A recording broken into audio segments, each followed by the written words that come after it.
that's 10 minutes of recording of talking about burning cash and boomers and caravans and Metamucil. So we probably should start the show.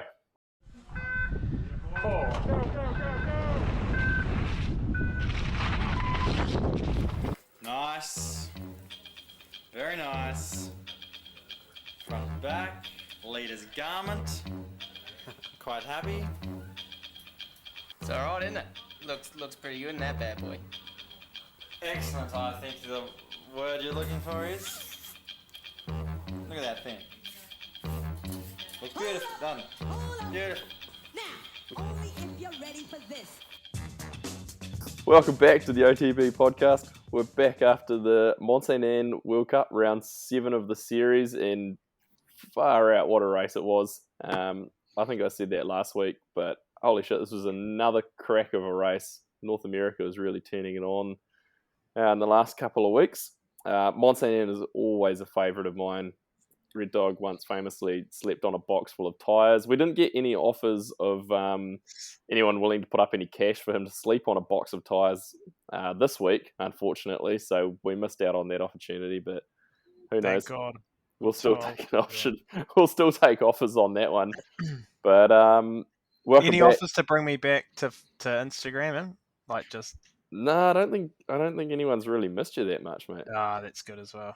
Yeah, so you're free for another week, free of Instagram and free of sleeping on a box of tyres. So Red Dog's back, and then back this week, you may remember him from such shows as our Earth Rewatchables, Chris Vanderkolk, aka the man who said Finn will never make it.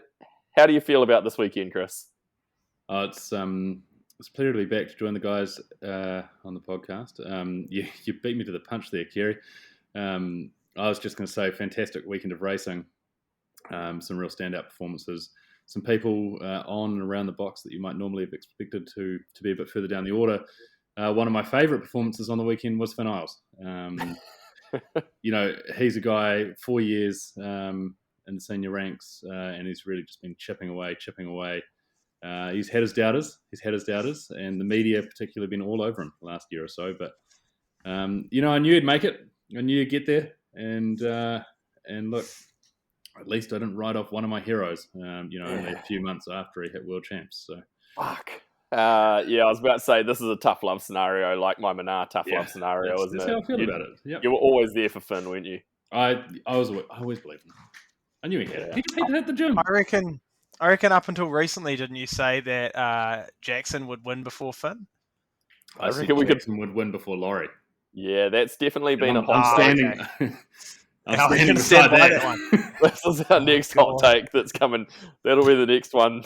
That take's heating up by the day. But actually, good question on that. Oh, no, I don't think Jackson's time was quite fast enough to be able to beat Laurie. It was a 13. I think it was a 13. It's close, though, isn't it? So Holy close. shit. He is incredible, that kid. He's in touch. He did a 4:13, which would have put him in easily in third place in Elite, which is fucking mental. Yeah, but how much slower was the track, Kerry? Probably 5-10 seconds? I don't think so. No, I'd say maybe 2 max. I don't think that track 2 max. it didn't look like it was that wet or anything. Like, I don't think it had got much slower. The corner off the Stevie Smith drop looked like it was getting a bit blown out. But bombed. Yeah. But that's not worth 2 seconds. So Nah. No. Incredible performance regardless that he has been around the podium pretty consistently. Fucking mental. But anyway, Finn, man, great ride. First place qualifier, backs it up, last man down the hill. I had goosebumps at the end of that race. It was so cool to see him win at home. Well, not that he really lives on that side of the country, but still, he won in Canada, which was awesome. And obviously they mentioned it a lot, sort of following in Stevie's legacy, which is pretty massive deal for Canadian downhill. Like these guys, I'd say Finn was certainly influenced by Stevie, and so being able to win at home, huge deal. But also, old Finn wouldn't have done that, especially not with the chain off. No, that too. That's incredible. He smashed like a good 2 or 3 teeth out of his chainring by the looks of things. Oh, had he? Yeah, looked like he'd hit a rock real hard. There was definitely a couple of teeth missing out of that, and that's obviously where it had managed to like skip out. So Where do you think it was? Because it was on. It was still on, I think, in the fast piece, like What? after the Stevie Smith Yeah, drop. I it watched was in the something. last rock garden, wasn't it? He said something about it like being off from about halfway down, but if I was going to put a place on it, I reckon it would have been down after that Stevie Smith drop in those rocks down there, because there's so many big Yeah, square edge rocks in there that you could easily hang a chainring on. So somewhere or around in entering the those. woods, maybe. You know, when you enter and it's just like Mm, real nasty. Because so Like after that. he probably lost about close to a second on that, because his splits before they first said that they looked like he'd lost the chain, he was up like a second and a half. yeah, well, his final sector he lost like 800s to Laurie in that one, and then he'd still been pretty good.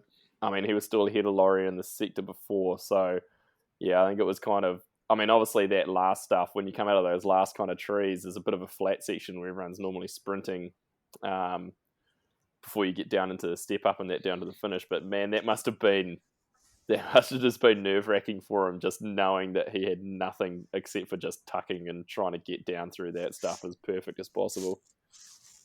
It wasn't super noticeable though, until like right near the end. Then you're like, oh shit! Like he hasn't pedaled in a while.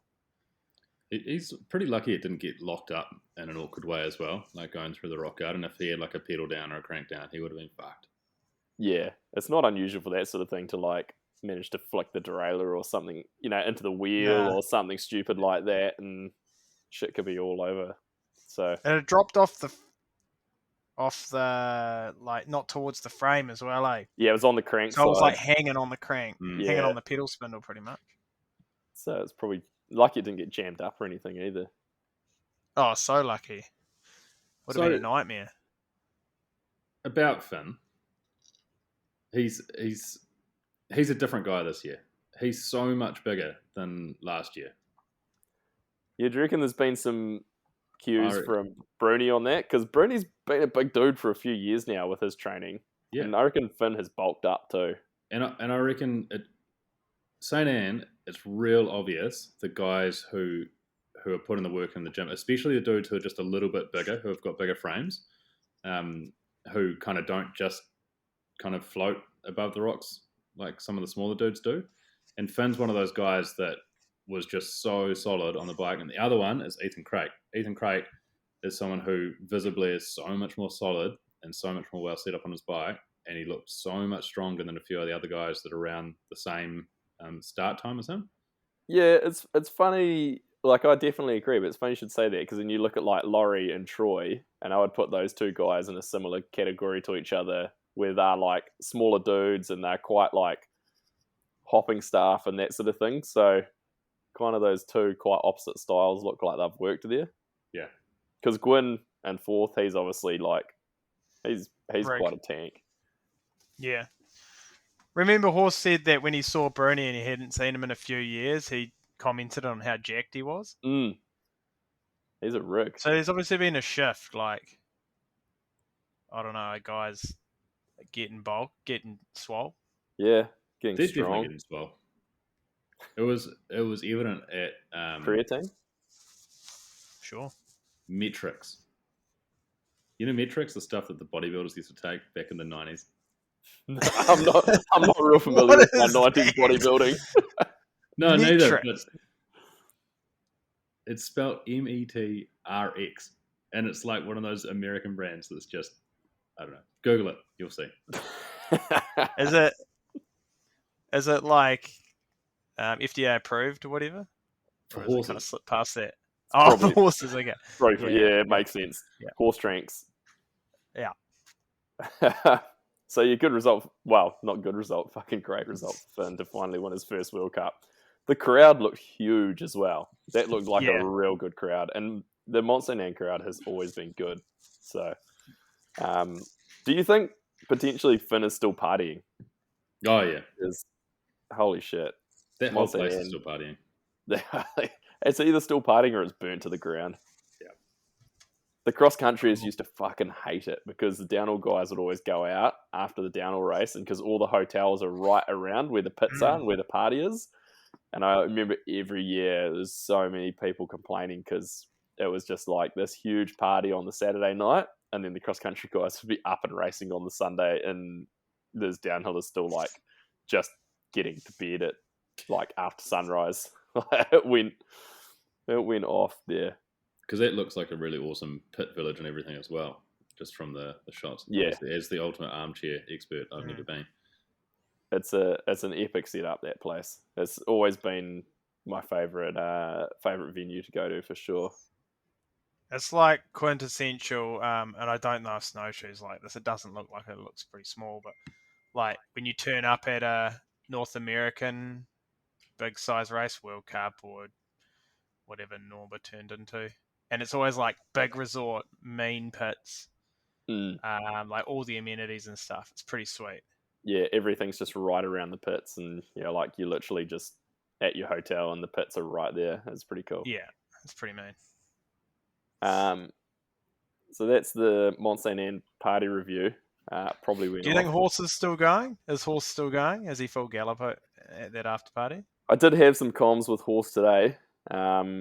We tried to get a bit of a Mont Sainte Anne update from him, but he was out at a GT team dinner, so potentially they were still going.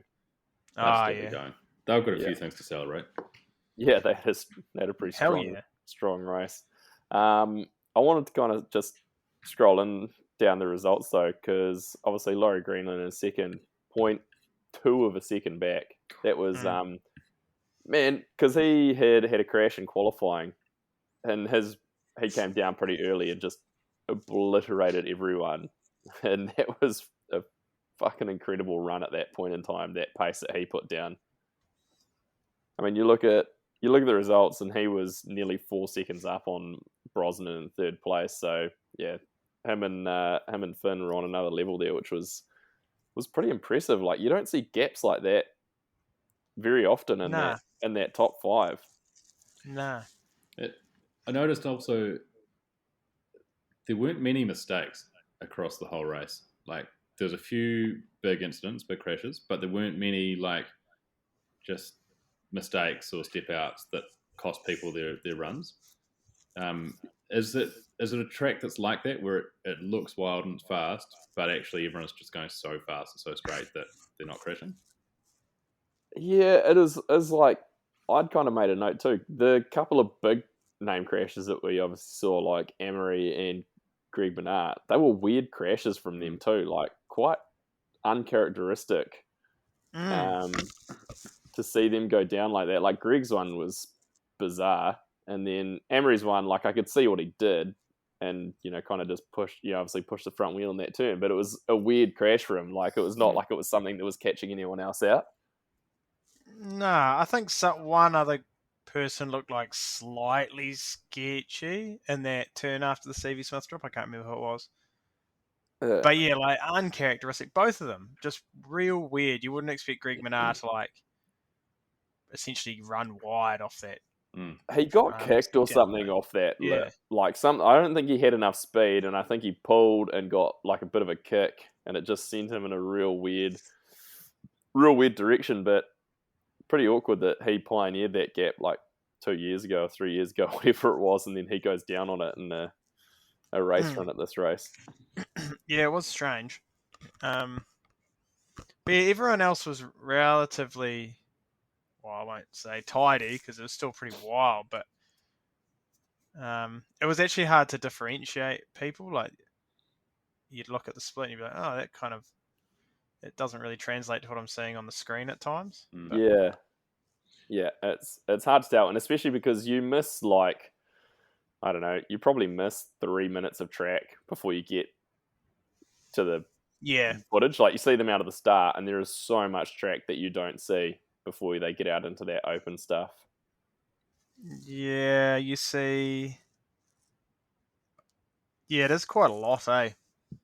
That whole first piece, which looked like it was back to the. Well, I think they've run it the last few times now, eh? Yeah. through the open, but it's quite almost bermed up with that shark fin and all that sort of stuff. Yeah. I miss the old track where they used to just have like the stuff that you were doing like 60 k's an hour down ski piste, and it was just literally had taped in turns. It was so fast, and there'd be all these little rocks just hanging out, waiting to take you down. It was just pretty snakes gnarly. in the grass. That's it. You got Brosnan, Red Dog, back in third.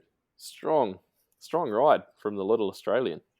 Oh, absolutely. It's great to see him back on the rise. I mean, he was obviously injured, and he was kind of showing positive signs, but this is a real step forward, so it's good to see him back. And he looked good too, and the kit looks good. And God, that kit looks good. I've got him as my lit kit for the weekend. Lit kit for the season, actually.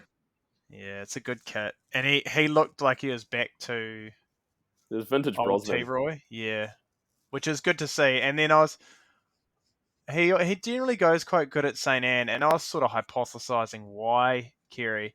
And my thought was that, like, you remember 2010, and like Hill had been out, and Will Champs was in Sainte Anne, and Hill came back, and he did alright at Wyndham, and then not very well actually, and then they went to World Champs, and obviously T-Roy won in the UFO kit, and then he did. Unexpectedly Hill won, and he had the piercing and the tats and stuff, and he was like he's out of nick. Can you imagine the after party? Imagine how good that would have been. Oh my God. I reckon it's because T-Roy is just like, this place has good vibes because we sent it. Wait, actually, that was 2010, wasn't it? I was there. That was my last World Champs. You crashed and broke the Tomac. I snapped the Tomac. Did you go to Hill's after party? Well, I think I went to the after party. Fuck, it's hard to remember. You would have been an after party guy, Gary. I'm just trying to remember because it was. I was staying with. Well, no, I was staying with the New Zealand team, so I don't think that would have made too much of a difference. But I'm pretty sure we went to the after party. Positive. You definitely would have gone to the after party. Surely. You're a fan of the sport. Yeah. I'm sure I would, but I don't have any memory of it. Which, I mean, take that for what you will. Disappointing. So I've got a take on T-Roy at MSA, and it's related to the fact that there weren't a lot of mistakes. There, as I said, a couple of big crashes, but everyone who put down heaters looked real tidy, like real in control, fast, but like nothing super loose. And the fact that Amory binned it and wasn't really necessarily peeling away with the win, and often when he peels away with a win, he's got a super loose run. Like it's a T-Roy track. He's always been strong there, but it's funny because I remember like back in the day, people would always be like, "Oh, Monson Ann's a man's track. It's the little guys don't do well there. It's for the big strong guys." And then you look at second and third, and I mean, I'm not saying they're not strong, but they're not the big bulked out guys. So, but big bulked out guys. That's true. Gwin in fourth. Now we're pretty sure we came to the conclusion that Chris and I don't owe Red Dog more beers. I think it was just a one-time. No, it was a one-time deal. It was a one-time deal. But I just want you guys to face the music here and sort of admit that you were both wrong, and clearly wrong. He's a man on the charge. He's probably going to beat Greg Minnaar's win numbers. He's got the good Lord looking over him. I'll take my. He does. I'll take my wrongs put to me correctly. So we said he won't be back on the podium. We were wrong. You said Aaron Gwin will never make it. Now I think you've got a couple of hot takes mixed up here. Yeah, you're getting your takes mixed up. We said he wouldn't get back on the podium. We were wrong. But you're saying he's a man on charge. You're making you've got a new hot take. What's your new hot take here, Red Dog? We should have said he wouldn't get a medal. Yes. I mean, no, but we've been through this top 5 debacle. But I would have said, like, when I said Aaron Gwin will get a podium, get a top 5, I thought Sainte Anne was probably his best shot to do it. It was like late enough in the season, he could probably build a head of steam-ish. And think if back he was to ever his going to do it, it was probably there. his legacy at Sainte Anne when he came out and got a top 10 there at his first ever World Cup. Yeah. That's fucked.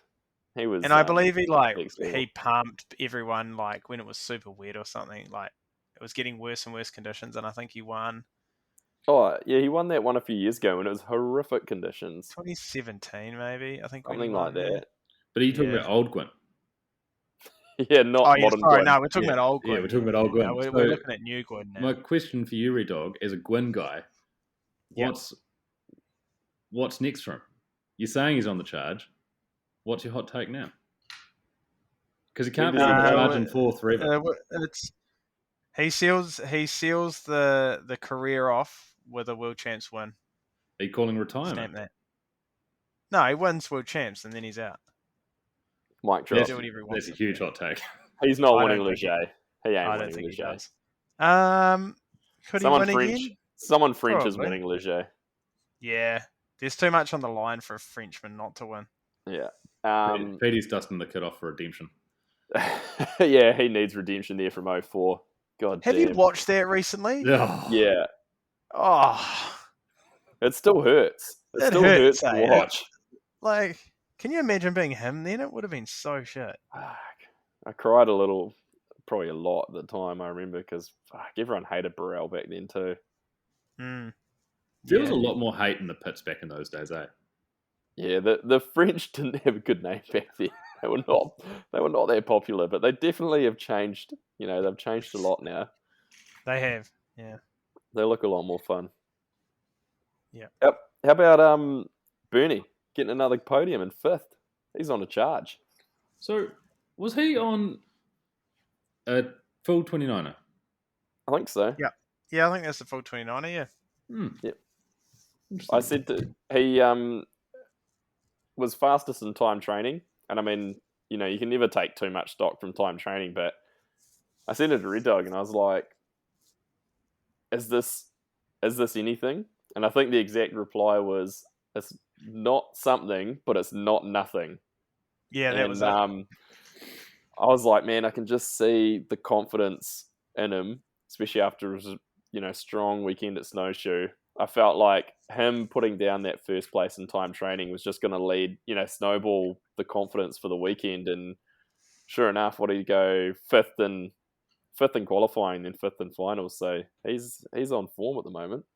I think something that can't be overlooked is how much that dude does between managing the team and like he's probably had a greater influence on a bike brand than any other rider in any other team, like single-handedly.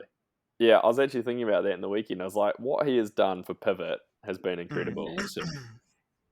I saw Eddie had something on the story about like the busiest man in mountain biking, and like it's no joke for him to be managing that team, you know, racing to a podium.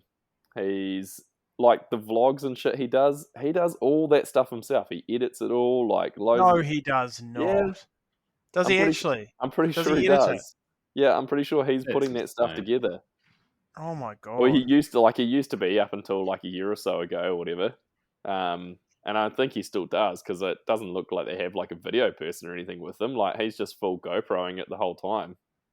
Like even just doing that, having the energy to like be constantly filming yourself talking and shit on a GoPro and then editing it and putting it up each night because yeah, actually I was talking to Sam Gale about it, and when he was with him last year, he was saying how Bernard would like get back that night and he would be flat out on the computer like putting his vlog together so he could get it uploaded that night. They'd be like hanging around waiting for him to get everything uploaded so then they could go out for dinner or whatever, or like to the after party. It's nuts, insane, eh? eh? It's Also, not can you impressive. imagine just living your life like that? Like if you ever watch one, he pretty much walks out the door in the morning and he's got it. He's Yeah. videoing. He wakes up, start of the day. He's telling you about like some of them are pretty long, and there's some stuff in there where I'm like, this could be gone, but you get a pretty cool insight into a lot of what's going on each day. But I can't imagine just talking to a camera that much. Like it must be real taxing. Gary, Yeah, would you watch a Red Dog vlog like that? Oh, Yeah, you would. I'd love a Red Dog vlog. I'll take all the Red Dog content I can get. Like, I'd like to see like a commentary of his commute to work on a rainy day. You know, It was a talking through horrible like southerly this morning. what coveralls he's going to wear. Like, run us through the gravel bike setup for commuting, and then run us through it for actual gravel bike riding, and it's the same. It's the same. Oh no! Sometimes I take the seat mount off. Yes. It sounds riveting. It is, yeah. This morning it was a southerly and it was raining, and I had to wear my wet weather pants. Is that doing it for you? Wow. On a day like that, I'd probably just stay at home. You're one of those sickos that's not wearing anything under your wet weather pants either. He likes the way it feels. Yeah. They're pretty sweaty. Hands up if you saw Loris Ravelli getting sixth. Yeah, I've got a bone to pick with this because I looked at like and we'll get into fantasy later. Oh, fuck fantasy. Fuck fantasy. But he, like, the people who won the overall Pink Bike League for fantasy had picked Loris Ravelli. And I'm like, there's no way you're like, shit, yeah, he's doing well. No way. I was like millimeters away from putting him on my fantasy team. Because I would look like a genius. I was looking at, because all the rest of my team shit the bed anyway. But who did I can't remember exactly who it was I put on in his place. But there was two of them who were very similar. Oh, it was, might have been Ronan Dunn. I think it was. They were the same price. And I was like, I'll stick with Ronan. Because I had way too much recency bias when I was picking my team. Because I was just thinking about what had just happened, and I picked this team all based around that, and then they just fucked me over. I'm deleting that league. Fantasy's over. Yeah, no one's getting food tonight. No one's getting the kit. The season's done. No one's getting a box of old broken parts. Terrible. But insane result for him. 8th in qualifying and backed it up with a 6th. Anytime you better your qualifying, that's awesome. Cool looking bike, just livery wise. Reminds me of the look of those. I like seeing a Pirelli logo on a downhill bike and on a downhill kit. Pirelli's got quite a cool logo. I see that, Just from the car racing Pirelli. side. Like, it's sick. Yeah. It's like if Momo started making handlebars. Give me some Momo handlebars. And like Recaros? Yes. $1 million idea. Recaro saddles? Holy shit. Recaro seat and some Momo bars. Do we need to start some sort of like, I don't know what it would, I guess we'd have some sort of business like consulting, and we're going to start going to these car brands and we're going to pitch these ideas to them, and we will be millionaires. Well, you're already doing it for Bosch. Yeah, what can we do from Bosch though for something cool for downhill bikes? I don't know, like a handlebar mounted oven or something. Toaster oven. See, my only issue really is that the bike looks real cool, but I can't get down with that kit. Like, I feel like they had a better looking kit. It matched the bike a bit more earlier in the season. The kit they had when they launched that team was pretty cool. Yeah, that was cool. It's like a black kit or something, and it just had I think yellow Pirelli logo on it. Yeah. Speaking of kits, Ethan Craig, what do we think about that kit? Oh, I'm sorry, I can't get behind it. Nah, strong, great ride. Very impressed with his ride. Amazing ride, but not impressed with the kit and the helmet. The helmet's nah. Who do we need to talk to? Is it Horse? I think we can blame it on Horse. Yeah. Horse has always been a guy who knows a good kit, right? I think he knows. In his heart, he knows. He knows. He knows now. Well, he doesn't, because he's probably not going to listen to this, but, he'll know. He did wear a backflips logoed helmet one season, though. I will put that against him. I have if you want, I have a photo of him, like relatively recently, last few years. We went out for a ride, and he couldn't find his helmet. Like, I don't know where it was, so he turned up in like a piss pot, like what you would have gone dirt jumping in on his trail bike. And I think he's doing a tuck. So, but insane ride from Ethan Craig. He's been building and you have to think that's Horse, right? Oh, it's 100%. If we're putting it in a like percentage pie of what has improved, it's having Horse around. So he dropped in just in front of what's his name on the Giant, the one giant Remy. rider in the world in front of Remy. Remy Remy Tyrion. Tyrion. There's only one. What is And- up with Giant? That's a question I've got for later. Well, that's one of my points actually. Also, but he was like, so Ethan Craig, solid as on the bike, no movement, and the bike setup is mint. It's on point. He's a stayer. He's got a good setup. And then Remy's come down behind him on what looks like probably one of the worst bikes in the pits, and he's just getting bucked left, front, and centre. And it was like black and white on how to do MSA versus how to do. Yeah, that bike, the GT also looks good. They seem to have that thing pretty dialed, eh? Yeah, it looks like it's competitive, which is fantastic, especially for something like It's early in its life cycle. Been a while since GT's had a good downhill bike. Oh yeah.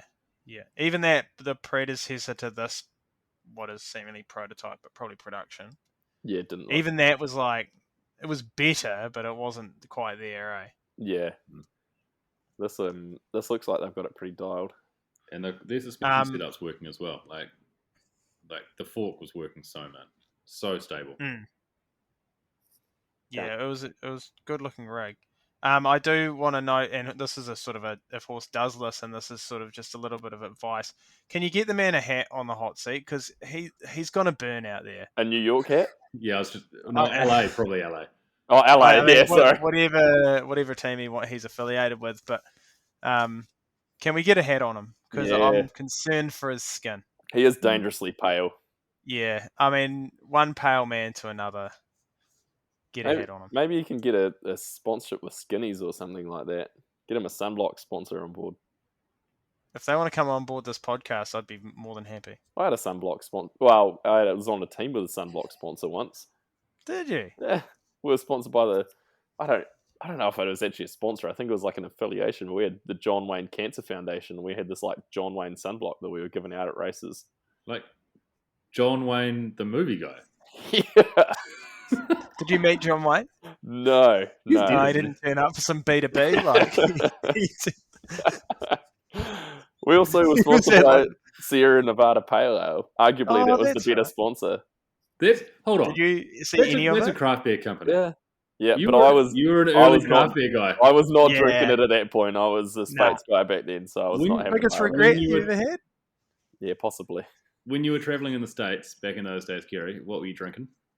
Coors Light. Coors Light. If the mountains are blue, but when the Rockies turn blue, that's when you can't drink anything else in the States. Like if you're cruising around, you're drinking bulk Coors Lights. Coors Lights are nothing. They're so weak. Natural light, so weak. natty lights go alright too. You can hit so many of them because they don't get you drunk. Like they get you like you buy them in a box of 24, but you can't drink them fast enough. You drink the whole lot. Yeah, it's like water. Yeah, so refreshing. I could do one right now, actually. So cheap too. So much cheaper than this craft beer. So cheap. I think we should record an episode of this from the Southern Man Room. I don't know how the internet will work down there, but we'll give it a crack. Yeah. Listeners, can you still get Coors Lights in New Zealand, Kerry? Nah, they're gone. I think there was a period where I got back into them when you could buy them in New Zealand, but I think they're gone again. Maybe they weren't very popular. They got pushed out by Spates. Speaking of a Southern man, Blinky. What a whoa, return. Whoa. Southern man. I'm just trying to make a segue. Get out of here. He's born and bred Wanganui, mate. Yeah, but he lives in Christchurch now. He owns a home. He owns 2 homes there. So he does. He no longer owns property in Wanganui, and he owns property in Christchurch. So we're going to call him a Southern man today, for the sake of the podcast. And he got 8th. Shout out to the old boys. What a fantastic result. It was really, really good. Like, I didn't think he was going to hold on to it for that long. Like, I was like, man, that was a good time. That was a good run. Like, he looked real good. And I was like, oh, yeah, this will probably put him into, like, I was kind of, like, looking at the maths of who's to come. And I'm like, oh, yeah, he'll probably be back around, like, 13th or something, which is a good result. Yeah. But, man, 8th was fucking epic. Norco, they're Canadian. Wouldn't have done him any harm, like, with them getting 8th at Sainte Anne. And shit, it's just good to see him back in the top 10. Yeah, I like my downhill when there's names that are familiar in the top 10. yeah, yeah. When you've got guys like Aaron Gwyn and Sam Blenkinsop, Yeah, it makes me feel safe. even Troy Brosnan, he's pretty old now. Yeah, we looked up Not his that old, age. but it's funny. I was Didn't we? Hang looking on. at him and I'm like, man, he's been around. He's got some legacy in the sport now. He's been there for a while. He was at that hill after party. I watched. He went to Samapalooza. He also looks Palooza. like a corporate lawyer in his profile, UCI profile photo that they Yes. play in the live feed. It's amazing. Yeah, he's the only one in a collared shirt. Yeah, a black collared shirt. He's Yeah. either a corporate lawyer Yeah. or a drug dealer, Yeah. but like a high end drug dealer. Like he doesn't actually Cholo. touch the material. Nah. No, he's got guys sort of, working for him. No, Yeah. it's too Yeah. dangerous if you're touching the material. He was born in '93, so he's not 30 yet. Nah, but he feels old. He's been around. He's just been around for so long. He's like an Yeah. elder statesman. I bet the young guys in the field look up to him like real Well, hard. because I don't know if you remember, but Not many would be looking up to him, mate. no, he's pretty short. Maybe Dan. Laurie will. In juniors you can race 2 years, so you can you get your like 17 or 18, whatever you can race 2 years as a under 19 essentially at World Cups, and he did a full season of World Cups the year before he could actually race. That's how young he was when he came into it. The Monster Specialized, they were Specialized team picked him up, and he went to all the races the season before, and I think he swept at all the races, so he did practice and did sweeping runs and that. So he's Didn't been Finn do around that for as well? so long. Yeah, Finn did it. Loris might have even Forrest done it. Potentially, or he went to a few. Finn definitely did it as well. Finn definitely did it, yeah. And you look at the age of those guys doing that, and you're like, man, that's so much experience just to go to those races. Like, it kind of takes so much pressure off, and you can see why those guys had like such dominant years of juniors. Oh yeah. That's pretty much about all I want to talk to in the top 10. Tehoto with a strong ride in 11th. I am on the verge of about to send Rob Warner a message to tell him that his name is not Tehuto. Oh That's yeah. Every time. You've only got to endure it for like 2 more races. Yeah, that's true. It's going to be interesting to see what comes about next year with commentators, because Rob's obviously out. Sounds like Elliot's not with anyone next year either. Hopefully Elliot's there. That'd be good. Yeah, I don't know. He said on the old... Oh, someone mentioned... I don't know where I saw it actually, that he wasn't going to be commentating, but... Yeah. That's a I don't know. It's a little bit of... It's up in the air, isn't it? Yeah. We don't like change. We don't like change. We don't like change around here. I've got a hot take on this. And I say it reluctantly in public, but I think the stuff that's happening next year will be ultimately really good for the sport. And I think that it's the best it's ever been, but it still hasn't hit mainstream success, right? And their goal is to make it mainstream success. And I think that like Warner is awesome, but he's too loose, he's too wild. Like, people who aren't into mountain biking who watch this stuff think it's a bit gimmicky. Maybe. Yeah, but... Like, I love Warner, don't get me wrong. So, as a fan, I think he's awesome. But I don't think that the current format and the current style can carry them into, like, mainstream Sunday afternoon viewing in the Northern Hemisphere.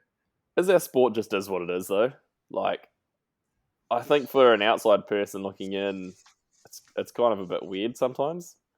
Like, even for me, sometimes I'm like, a lot of these dudes I'm watching, I'm like, this is kind of boring, because you see one guy on the screen, you kind of don't really know what's going on. If you didn't know what it was, you'd probably, you'd be 50-50 if you turn it on and you find it on TV and you're like, if it's going to pique your interest. But when you've got people racing each other elbow to elbow, it's just so much more exciting. Yeah, but it's easier to digest, eh? Yeah. But that's where I think as more just everyday people get into mountain biking, and mountain biking itself becomes a more mainstream sport, the racing becomes more relatable just because they recognise the bikes and they recognise what a track looks like, even though they might never go and ride anything like that. And this is going way off pace, but excuse the pun. But the Discovery guys, when they did all these interviews about this announcement and everything, they kept referencing ski racing. And ski racing's fucking huge in Europe, right? Like massive, massive crowds. And 95% of the people who watch that shit have never raced through gates, but they go skiing on the weekend and they can relate to it because they know what skiing is. And I think they're trying to take it towards that, which is just, it's exciting, it's amazing to watch, because it is sick to watch if they get good coverage and good tracks. But it's still like a niche, edgy sport the way they present it. Anyway, that's my hot take. We'll pick it up another day. Maybe we need to have some sort of format of racing where you have a kind of short course with lots of exciting features and you get 4 guys racing down it together at once. I'd be a fan of that. But then that'd catch on. Of those 4 guys, like one of them will be insane at gates and they'll just follow each other for 30 seconds. And every weekend you have to change the course dramatically to be almost an entirely different sport. Yeah. On the broadcast though, if you watch like, I don't know about the women's, probably doesn't do as much because there's not as many of them obviously that qualify. But like in the guys, when it starts, it's real quick fire, and I guess it's because they're not down to those 3-minute gaps yet, And so like when say Craig and I know Remy and stuff were coming down or were broadcast, it's like real quick fire. It's like guy starts. You see all the footage. You don't see any additional footage, I don't think, for the later guys. And then finishes, probably a little bit of mucking around, then bang, next guy's there, bang, next guy's there. And I reckon it starts to lose a bit of momentum. Like, they go, guy does his run, then they go do some replays, and they look at that colour analysis thing that doesn't really mean much. And, like, they're almost padding for time, and it, like, I don't know. I think maybe for the average viewer, that kind of you're going to lose them because they're just like, I don't need to see this guy do this again. But that's because of the way they're currently doing it, right? Yeah. I mean, I reckon they could make it more like punchy almost, and I don't know, maybe less time analysing because for most people it doesn't mean much. I don't know. Yeah, I think the other thing that that will change with this is the profiles of the individual riders will get bigger. So at the moment, it's pretty much up to the riders and the teams to create their own profiles.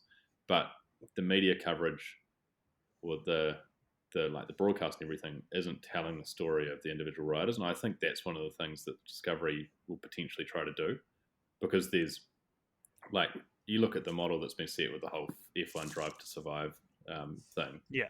Where they go beyond just the racing and they actually tell the story of the racers and all the rest of it. And there's, like, the sport is actually pretty rich in that regard.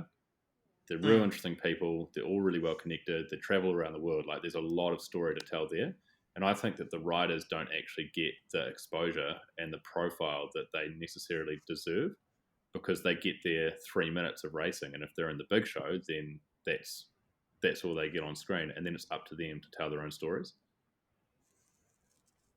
Yeah. No, I tend to agree with that. They're almost like disposable, right? Like, they're not creating any value around them as part of that broadcast. And it's probably to do with the Red Bull affiliation as well. But yeah, you're right. There's probably room to generate some more interest around the people. But we'll see. I think, if anything, if they tighten it up to 30 guys, which it sounds like they probably are, there's gonna be some pain for a while, I think. But ultimately, I think it's gonna make the pointy end better. Yeah. But there's gonna have to be something that comes in behind it, because there's so many people that are gonna be vying for those 30, right? Yeah. Like, Formula One's not just 20 guys that pop out of nowhere. Like, no, all of these whole sports have the same feeder thing, that gets right? in there. Yeah. And again, like, I hate to use the analogy again, but ski racing is exactly the same thing. Like, the guys that are on the World Cup circuit are there permanently, and they are like the pointy end. But then there's a massive crew of people who are racing like Europa Cups, which is kind of, I guess, ski racing's equivalent of IXS Cups and stuff. But that alone is like, that's a career, racing Europe Cups and then racing the US circuit and stuff. And the same thing will happen with mountain bike. There's no doubt. I think a change is good. I Kerry's agree. bored. You lost me a few minutes ago. I've been on Facebook. Do you know what you should do? Now, you're not going to lose me here, I hope. What you should do is like we've probably lost half the listeners. set up a long. Hear me out. Set up a long jump, right? Yes. And then take 20 grand and burn it in the middle. So you can jump the furthest on an e-bike. Yeah. Moving on. Wow. How about Emery Perrin, man? All he needed to do was finish top 25 to wrap up the World Cup season a round early to wrap up the overall, and he goes and crashes and finishes 26th. What a kick in the nuts. By like a second as well. Yeah. Oh, it was he needed 24th. Yeah, he was 0.3 of a second. If he was 25th, I think he was good. Or maybe it was 24th, but yeah, it was 24th. Cool. Yeah. Yeah, because he's got a 249 point lead now. So yeah, if he'd had 24th, he would have had those 2 points. What would you have done? Cried? If you were Emery in that position, what would you have done? In what scenario? Like when I went down, or and you're in the start gate or whatever? Are you sort of thinking, well, I need to get top 25 here, and if I don't crash, it's pretty much a guarantee. Like he could do a reasonably decent run and be in there.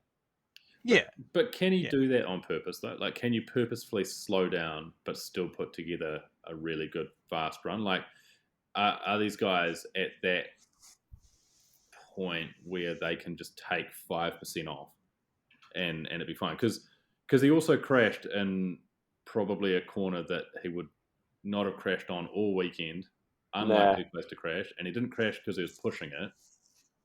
I think he just got a bit unlucky with where he'd put his front wheel, basically. I mean, it was a pretty weird scenario, and like kind of looking at his splits, he wasn't like he was on pace, obviously, like he was thereabouts. He was 11th at the first split, but that was like within a second, and then he was third at the second split, and then obviously crashes and he loses like a good 8 seconds or something there.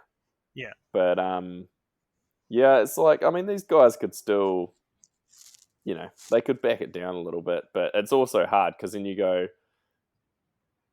start probably questioning yourself of like, have I backed it down too much? And, whereas like your focus would normally just be on riding it as fast as you know you can or feel you can anyway. Yeah, I guess you gotta, for a guy like him, race to win's maybe the safest option almost. Mm. And I guess he's puts down like a fast run, like in qualifying. He's always like a rapid qualifier, right? Like, and he likes being last man down the hill. So it's probably his only speed. Yeah, wide open pretty much. But I mean, he's as good as wrapped it up because the final round is no qualifying points, so it's qualifying points are combined in finals. So to win is 250 points.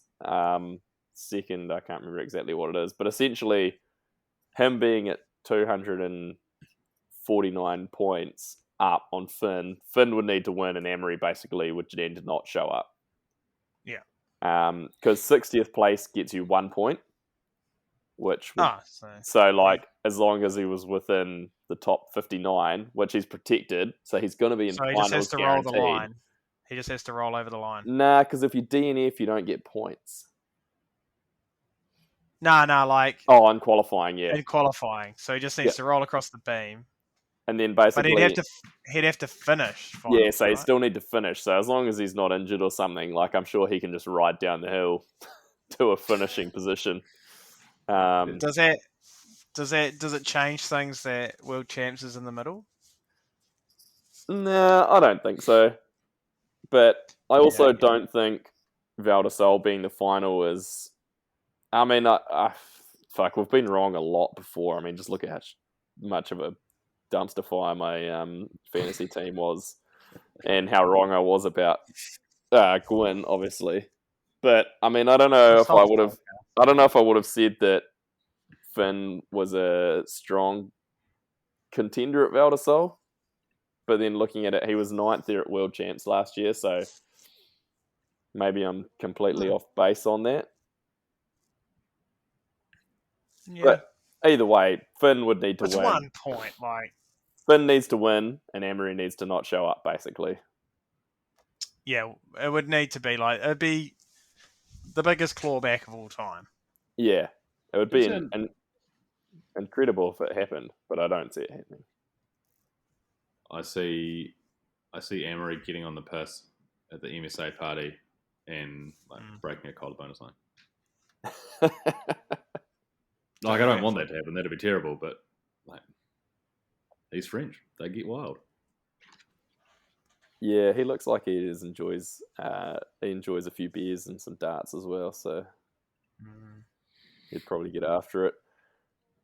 And then obviously we talked a little bit about Minar's quite bizarre crash off that step down too. So that was kind of the other main highlight of, well, not highlight, but big drama of Mont Sainte Anne, because he was looking good too. He was second at the first split, fourth, third, and then that crash. Man, like he was on track for another podium. Would have been tight. So I don't know how he did at Leger last time, but he's been building momentum. Second place qualifier, and then that pretty damn strong. So who are you more surprised by this year, Kieran specifically? I'm asking you this. Minar or Gwyn?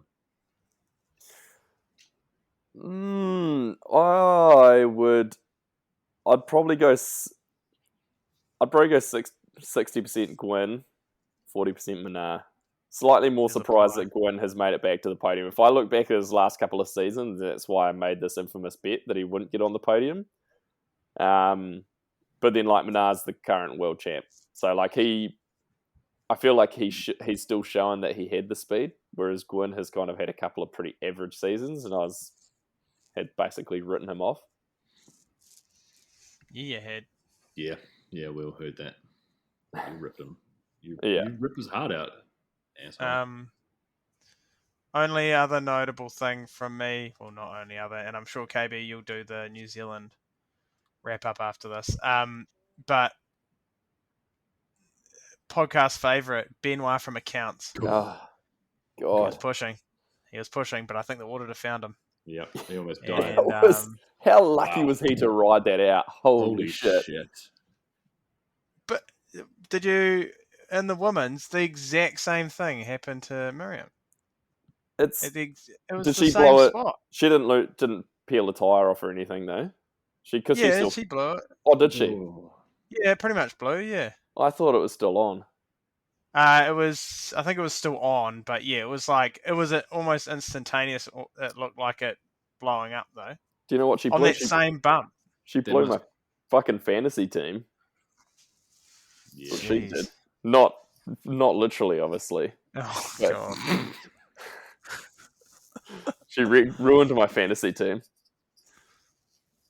Yeah. But yeah, that was a high speed. Maybe- You do not want to crash there. No, eh? fuck There's that. no Because way it was you a want to speed crash trap, and they're doing like 60 Ks coming into that section, basically.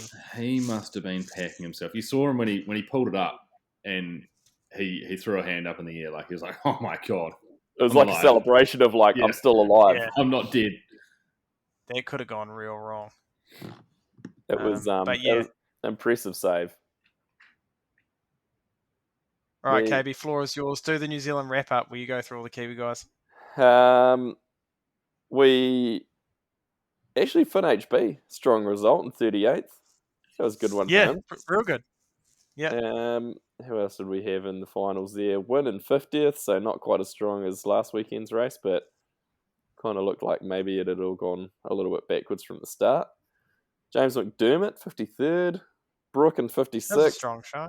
Don't know what happened to Brooke. It looks like he's had a crash there. Maybe even a couple of crashes. Just looking at a couple of rough splits. What a weekend it must have been for him, though, eh?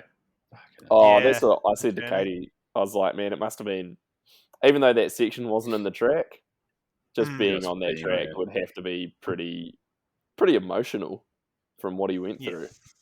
Mm-hmm. Absolutely. George decided to not race after qualifying. He decided that he wasn't quite ready for it after he knocked himself out last weekend at Snowshoe, so he took a bit of a break. It was kind of all our notables in the elite men. We talked about Jackson, Goldstone obviously just decimating the junior field and putting in the third fastest time of the day. Lockie got a fourth. That's a pretty good result from Lockie again. Cam Beck in 11th in junior men, so a couple of decent little results on those boys. Is Valley Hull just going to come back around and win this season again, kind of out of nowhere, like she did last year? What's the points gap? 119 back from Camille, who has currently a broken collarbone. Because Valley's moved into second now. Yeah. So I don't is there... Man, Miriam's really making a case to not win this. Jesus, she's trying to lose it at this rate. It's nuts, eh? Cammy, it's not confirmed whether or not she's out for... Nah, she basically said, like, I'll take it day by day and try and make it back. But it's essentially should be racing 4 weeks to the day, basically, of breaking it, which is definitely doable with a collarbone. Like, I mean, if you got a plate in there, you could be back on the bike. It'd be uncomfortable, but you could be back on a bike in 2 weeks. And so 119 points, I'm kind of just trying to roughly work out where that would maybe sit in terms of 200. Yeah, so she would have to beat Valley, basically, because for the final, there'd be a 150 point gap between first and second. Really? Is it that? Oh, yeah, because a second and a second is 200 points, and then it's... Oh, no, sorry, I'm completely off base. That's only 50 points. This is why I'm not an accountant. So, no, there's still some potential actually in there for her. I mean, you'd have to kind of feel like possibly she can get 4th place. You know, if she's... Yeah, I think she could get in the top 5, maybe. It'd be a pretty heroic fucking race if she pulled that together. Yeah. Got up and took the win, or took the overall. Sorry. Because if she got 5th and Valley won, Valley would just get it by like a point. So it's... And that's also not a guarantee that Valley's going to win. So there's still potential there. You'd think she would want to try. Shit. With it being... Pressure's on, though, eh? Pressure's on Cammy at this point. And Nina's right there as well, right? Like she's... in terms of points, she's back a bit. But in terms of taking a win... and ruining Valley's chances. Yeah, for sure. And especially at a place like... as well. Yeah, a place like Val de Sol, those two could be pretty strong there. And, I mean, Valley hasn't been... She's been pretty prone to crashes as well, so you can't put her in as a lock. Nah, that'd be interesting. Strong. I thought Valley's pants were tucked into her socks, Kerry, but I confirmed they weren't for you. But what? How high are these things going to get? Why are they rolling their cuffs up? Why are they rolling them up? Why? They're basically tights at this point anyway. Why are you rolling them up? I don't even understand how they roll them up. Is anyone else doing it? Yeah, it's a bit of a fashion thing, isn't it? A bit of style. It's a bit of the youth are doing it, right? Bit of a thing. There's youth. I don't understand the youth. Can we get? I suggested. Can we get Horst I suggested to investigating on this? I suggested last night that we should form a committee that sort of at nationals sort of acts as almost fashion police, but just reining in some of this dumb stuff. And I was told that I don't know what's cool anymore. So yeah, but we're not talking about what's cool anymore. We're talking about what's always been cool. So yeah. For example, you can have your Dickies and you can have your Alpine Stars shirt. Sure, no worries. That's always cool. If Rankin wasn't Timeless. doing it in 05, then you shouldn't be doing it now. Nah. If your socks don't meet your dickies, don't even put them on.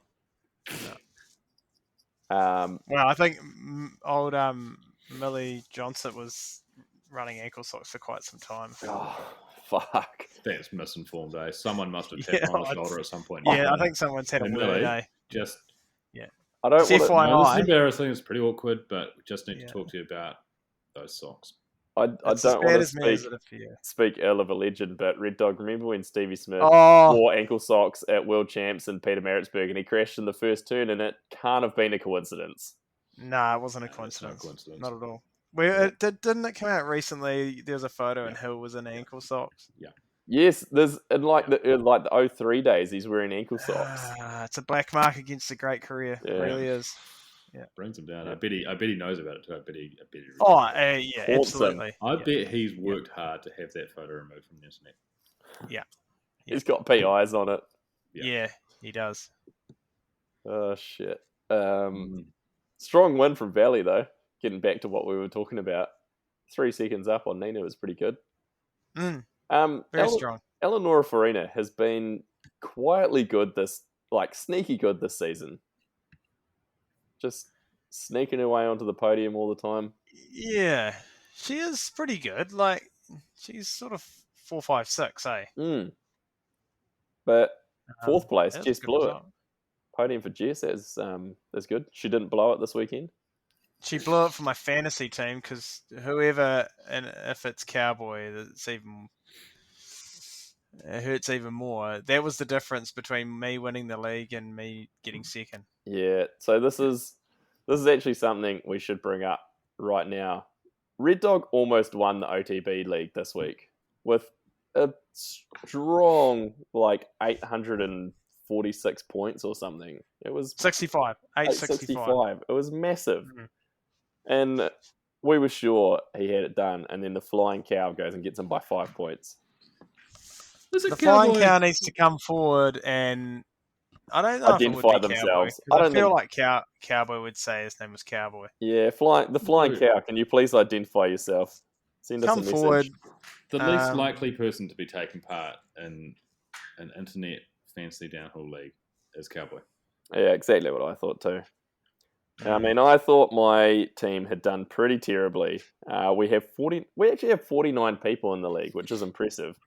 That's double our listeners. I mean, I thought I had done terribly in 42nd place, but then there's a guy called Chris Van who was 47th. Oh, So- walks me.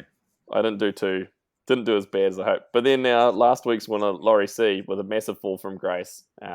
Lawrence has gone back into 43rd this week, so It's a stupid game. it's the fucking worst. I don't even know why I started this stupid.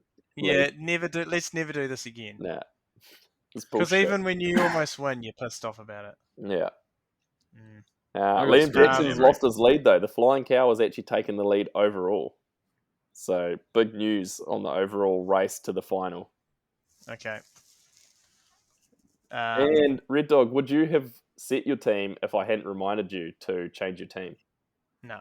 Because you would have It's still the had. first time since the first race that I've changed my team. What a weekend to do it too. I did think like we your need to have a strategy rule. of going Sorry. for all protected riders.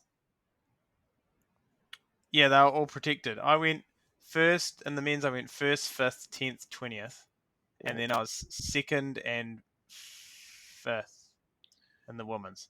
And you'd think that's a lock, right? Like no one can beat a bit of that. Apparently you can if you choose Loris Ravelli, but I don't like this idea of being able to change your team throughout the season. I think you've got to pick your team and back them. And if you have a injury, then you can pull someone else in. Well, You so can it filter used a to rider be out, but more 'cause- like that. I'm pretty sure you used to only be able to change like 2 riders over the season or something, or you could only change 2 riders every week. It was definitely something more like that, but now you can just make wholesale changes every week and just drop the people that produce or cut loose. And Fantasy Downhill also proves to me that Red Dog's not really a fan. He's just in it for the money. Because absolutely.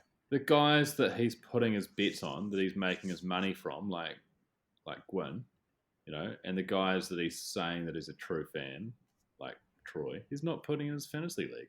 No, well, you can't because like they, it's stupid. The budgets don't update. So like, if a guy like Troy's been out for ages, and he's a bit unknown or out of form, then it doesn't reflect in how much he's worth. Who was your top guy this weekend?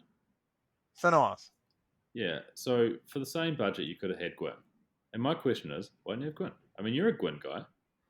Yeah, but Gwyn wasn't going to win, was he? Oh. He's Oh! a Oh, podium whoa, guy. whoa. Back the truck up. It's back. Are you tearing your guy down? Like he's on the way up and you're just tearing him down. When it comes to fantasy. See what I mean? He's just in it for the money. He's not a true fan. He doesn't really. I don't think. I know what the prize is if you win this league, and I don't want it. In fact, it's at my house, and I don't really want to get rid of it. Is it growing mold yet? Oh, It's probably got mushrooms growing out of it. Yeah. Is there an old saddle in there anywhere? Yeah. I don't know if I've got a lot more on Mount Saint Anne to cover off. Really, I think we hit all the key things there. Oh, another show favourite. Andreas Kolb got a rear flat. No insert. Clearly no insert in the tyre. What are these guys doing? Yeah, I like that. Strong moustache though. Hey, that moustache is brilliant. One thing I made a note of, the key section this week was actually a really key section. It was a real make or break. It was finally one that actually really made a difference. It was, yeah. Hermit was 5th through the key section. Yeah, and then that was what was actually quite interesting because he had a really strong section through there, and then you're watching these other like top guys come through, and he's putting like a second into them sometimes, and I'm like, man, this is actually making or breaking the race for a lot of people. So that was quite interesting. What I thought was pretty interesting was particularly watching Greenland's run because he was putting such big numbers into everyone. He got faster over the course of his run, so his gap just grew and grew and grew, which is kind of what you'd expect, right? But it's not always the case, and it hasn't really been this year. Like this year, it's been up at one split, down at one split, up at one split, down at one split, or just even, or just holding like a margin the whole way through. But MSA seemed like it just average speed was the winner. It was because it's such a long track too. I think it's like if you have that high average speed, and that's where you're going to have that that great, still being able to pull it back together at the bottom. Another note I had, I think we talked about it on the show. We did. Minar is still wearing Fox goggles. Hey. So I think I had to go back and do some investigating because it was right around Andorra, and there was Smith program, didn't he? Yeah, so there was the Smith thing, but I think he's still running Fox goggles, but I think he's running Smith, casual and glasses and stuff like that because Fox doesn't do any casual eyewear or riding glasses or anything.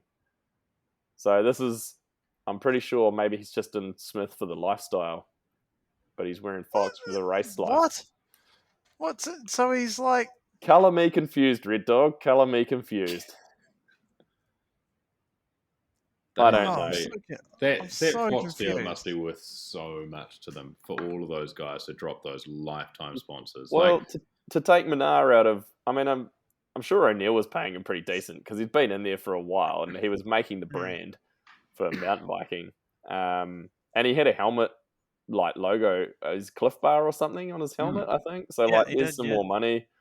Oakley he'd been with for like 22 years or something. Yeah, but now he's got mouse case. Or is it moose case? Moose case. I don't know. Yeah. It's He was an Optrix guy, eh? He did run Optrix for a little while there. Yeah. So, okay. So did you go back and look at the release? Yeah, because I went back to his Instagram post because I'm like, maybe everything's gone south and I was expecting it to be gone. But then I looked at it and it's just got pictures of him wearing like riding glasses and casual glasses. And I'm like, maybe they're just a sunglass sponsor. I thought Fox did Schnunnies, but do they not do Nah, Schnunnies? I don't think they do any anymore. They had Schnunnies They used for a to, little while. Yeah. They also had board shorts. Yeah, they used to be big in the surf. Yeah, they surf, do. wake, and They do all that sort board of thing. shorts. Yeah, because Bruni was wearing them last year. Remember, He was one of those racing in them. kits looked like board shorts. It was disgusting.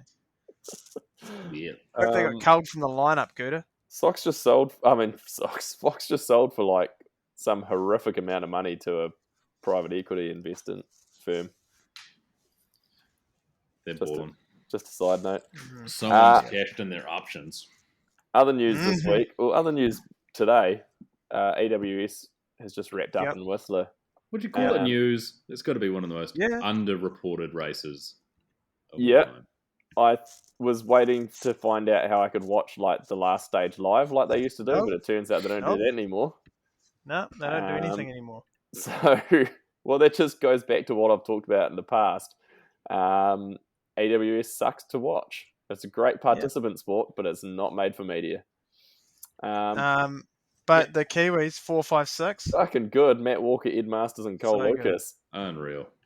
And Walker and Eddie are like 0.05 of a second apart. Yeah, amazing.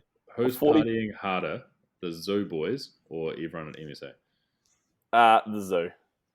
Yeah, they'll be underground. They're causing trouble, eh? Yeah.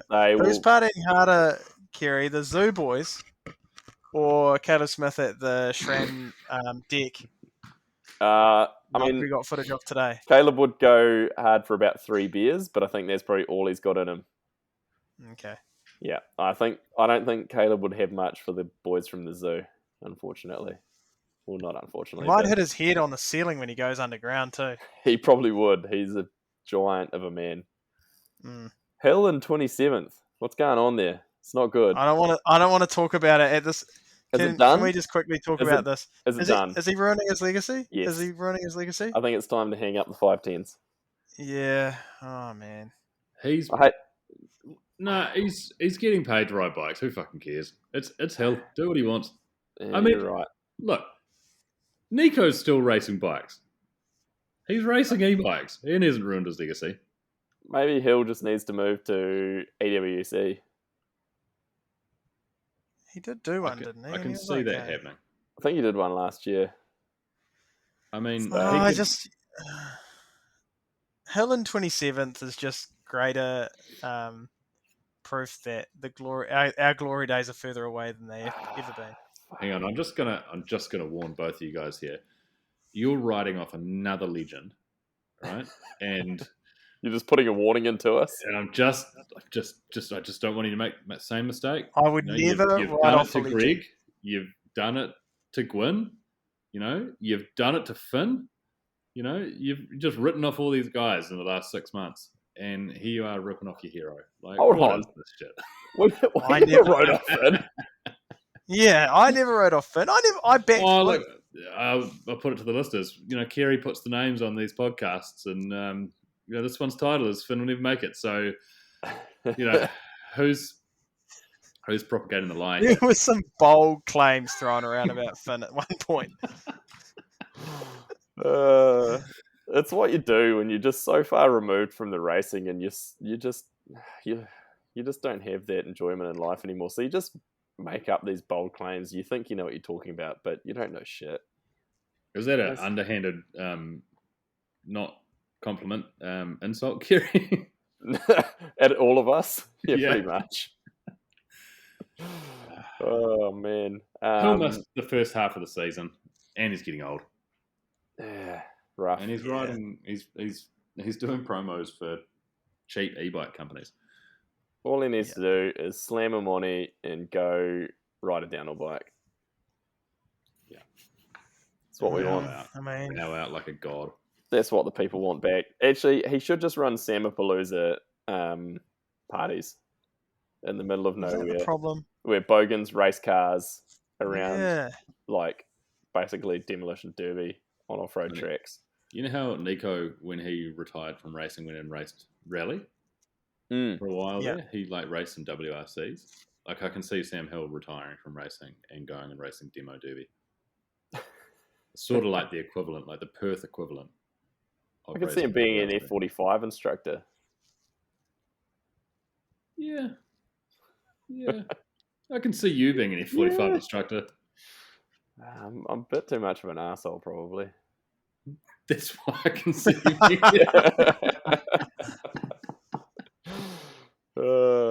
Well, Oh, yeah. the last. It's just hard seeing Jesus.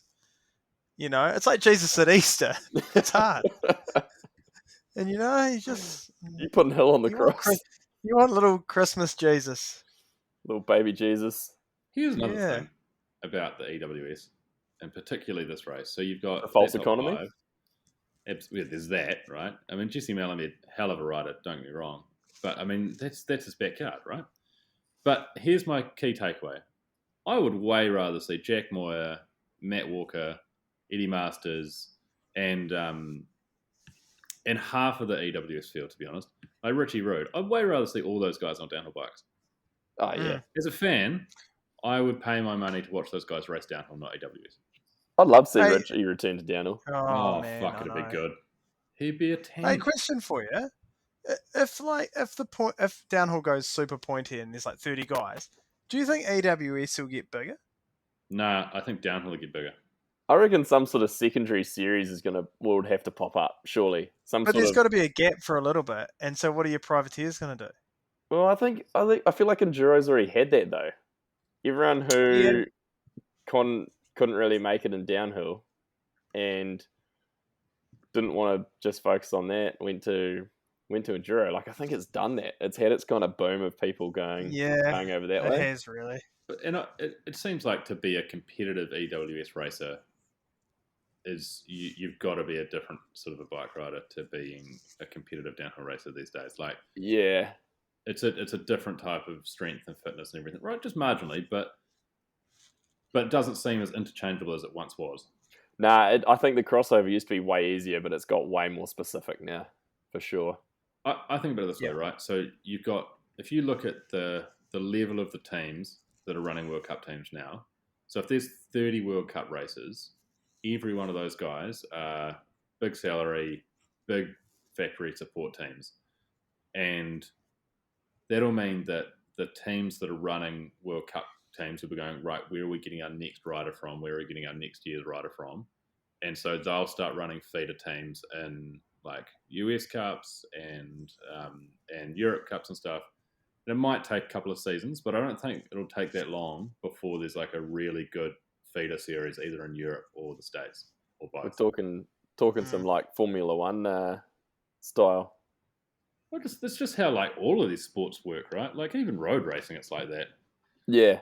Like you've got the guys that like those Tour de France teams are massive operations. They're actually huge when you look into the rest of the riders that are in them.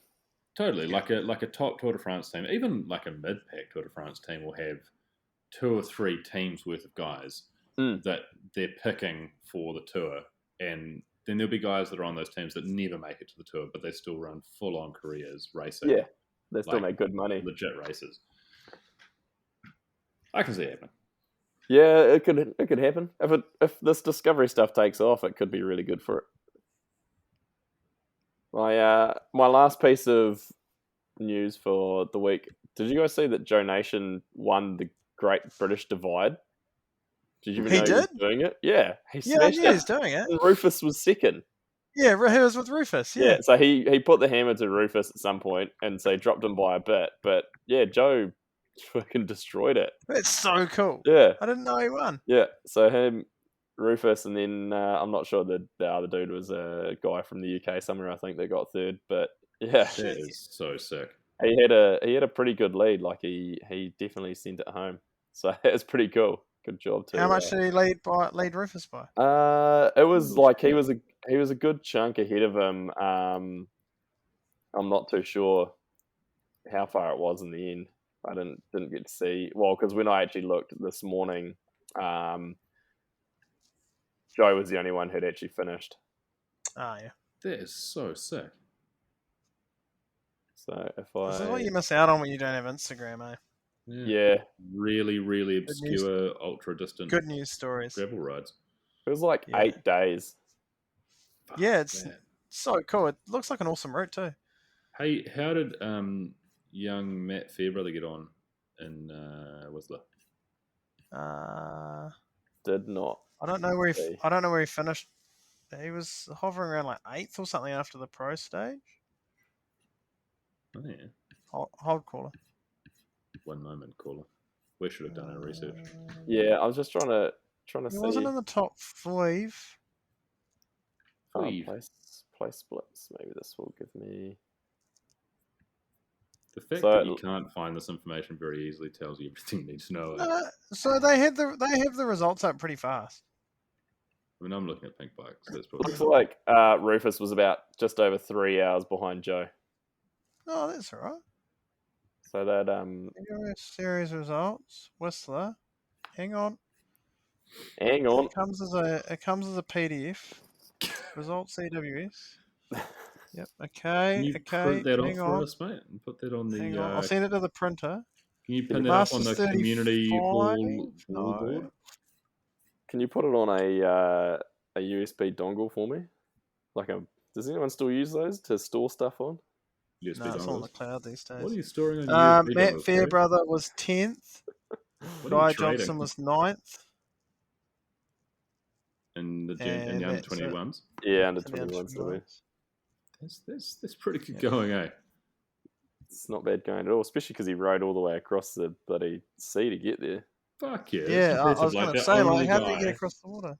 The only guy to race an EWS and commute from New Zealand to every race, and then presumably he'll then commute home as well. Like, Yeah. I mean, What's he sailing, do you think? Oh, Like a P class, just those real little ones? yeah, Hey, some kind of schooner. just to put a bow in this thing, Wrap it up. in the Masters 35, none other than, and just brace yourself, Nathan Sherritt. Ben Sanders in 7th. Yes, I did see Ben's over there. Mm. Pretty solid result, actually. Real solid result. Ben Sanders, Nathan Sherritt's He beat Joe arch Lawler. nemesis. You know, it's a solid result. Just finishing that race. That looks Yes. fucking massive. I only legitimately finished it once, I think. Oh, no. Nah, yeah, only once. Once I got a flat at the top of the world, and I hadn't taken my bag, so I was so tired I couldn't be bothered carrying anymore. And it had no tubes or anything in it. I didn't have anything with me, so I just walked from way out the top. And then the second time I did it, I blew up a wheel on the second stage, and I finished, but I'd taken a wheel off Pip's bike.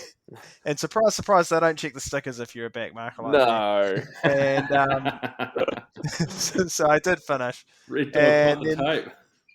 Yeah. I did actually cut the tape too to get out anyway. Definitely. And then the third time I actually finished it, but I was real crook. That's good stuff. Brilliant. But actually in 2014, when I did it the first time, I won because they said, hey guys, when you come from Creekside to Whistler, don't ride down the main road. We're going to catch you and you're going to be disqualified. And I was riding on the valley path, which takes ages because it meanders around to get back to the village. And then every pro is just thundering the road. And I was like, God damn it. What the fuck? And no one got disqualified. Nothing happened. Law-abiding red Shocker. dog, eh? Just got screwed by the I needed my 80th or whatever the hell I was fighting for. God. I rode down that valley path one night and was may or may not have been quite intoxicated, and I had it in my head that I was going to get eaten by a cougar or a bear or something, and I was fucking terrified because it was quite late. Good memories of Whistler. Did you just? I said we're going to wrap this up, but keeping on, I know this podcast has quite an interesting crime. Did you guys see there was a shooting in Whistler Village I did. during the day, Like a and gang shooting.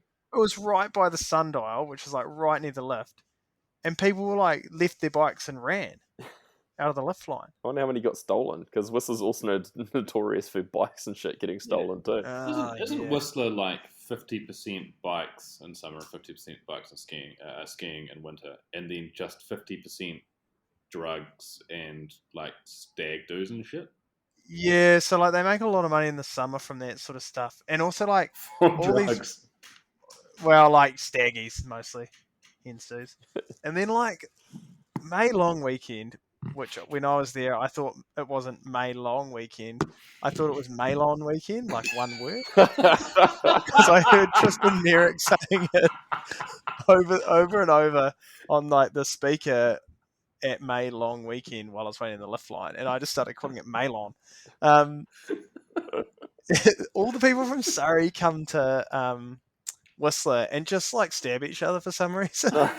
So what a holiday. So like all the hotels, they kind they hang out in the parking lot, like they tailgate, and they come into the village and stab each other. And all the hotels like ban them from coming, and they have checkpoints on the highway and stuff. You're from Surrey, and they even like created an event called the Go Fest, so that all the people who were attending the event had like an enduro race and stuff like that, would book out the hotels so they wouldn't have this problem with the people from Surrey. It's real weird. That's awesome. But yeah, happy Maylon, guys. The depths of Whistler. Yeah. What a great place. It makes me feel uncomfortable just thinking about all those people. Just too many people. It was all it was good for was going and just absolutely rinsing your bike mid-season. And just fucking wheels and it thunders your kit, eh? It fucks your kit. Just destroys it. That's enough of that just for like this we've week. Destroyed an hour and a half of everyone's time. Sorry to anyone who's made it this far, but congratulations also if you have. Before we leave it as a lull for too much longer, boys, quickly give me your winners for World Champs in Leger, which is our next race coming up. It's about 3 weeks. I don't really know. I haven't researched it that much. 2 weeks maybe. My winners. Emery, too much on the line. Like, he's got to win. It's a win at all costs. So he's my pick. Second, Finn. He's the man in form. Third, I actually just asked for a winner in each class, but you keep going if you want to.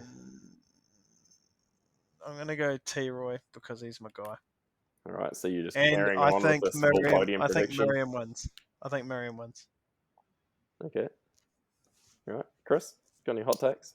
Gwyn? Well, long-time fan Finn? And supporter Finn for the win. I mean, he's on form, right? And he's been there for so long, and he's always had the potential, the capability. He's just got to put it together, and we're seeing that now. Emery in second, and Aaron in third. Ooh, you like that? It's bold. That's Aaron Gwyn. I feel like he's overcorrecting. And Valley for the win. He's overcorrecting. He's gone deep. I've just looked at the results from MSA and gone, those guys. Yeah. Just go with that.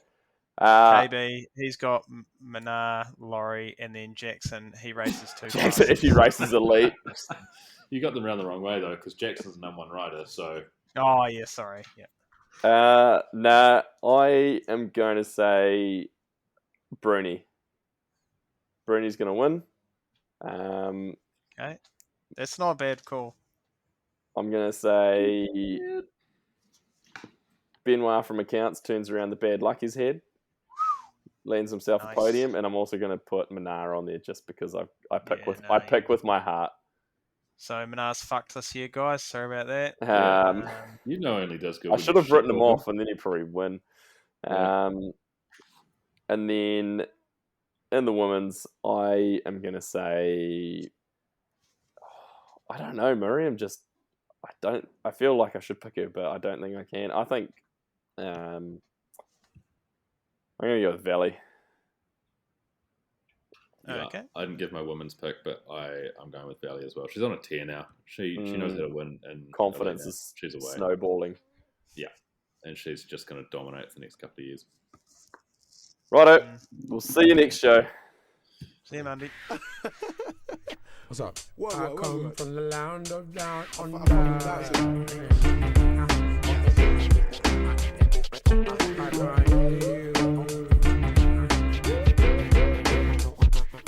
I